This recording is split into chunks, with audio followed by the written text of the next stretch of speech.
हातकणंगले पंचायत समितीचे माजी सभापती आणि स्वाभिमानीचे तालुक्यातील नेते राजेश पाटील यांनी गुरुवारी शिवसेनेत कार्यकर्त्यांच्यासह प्रवेश केला। उपमुख्यमंत्री एकनाथ शिंदे यांनी राजेश पाटील यांच्या गळ्यात शिवसेनेचा भगवा स्कार्फ घालून स्वागत केलं। यावेळी खासदार धैर्यशील माने यांच्यासह शिवसेनेचे तालुक्यातील पदाधिकारी उपस्थित होते। राजेश पाटील यांच्या शिवसेना प्रवेशामुळे शिंदे यांना बळ मिळालेलं आहे। भविष्यात त्यांच्यावर पक्षाची मोठी जबाबदारी सोपवण्याचीही शक्यता आहे। स्थानिक स्वराज्य संस्थेच्या निवडणुकीच्या पार्श्वभूमीवर शिवसेनेकडून पक्ष बांधणीचे काम हातात घेतले जाणार असून यासाठी खासदार धैर्यशील माने आणि जिल्हा शिवसेना प्रमुख रवींद्र माने यांच्यावर कोल्हापूर जिल्ह्याची मोठी जबाबदारी सोपवण्यात आली आहे।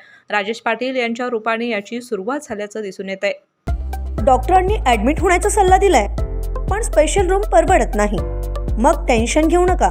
सूर्य हॉस्पिटलने प्रथमच अगदी कमी किमतीत सर्व सोयींयुक्त आणि रुग्णांची गरज लक्षात घेऊन बजेट फ्रेंडली रूम्स उपलब्ध केले आहेत।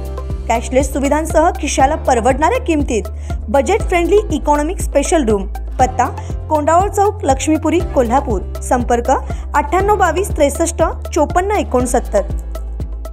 अशाच नवनवीन अपडेट पाहण्यासाठी आमच्या KK न्यूज चॅनेलला सबस्क्राईब करा।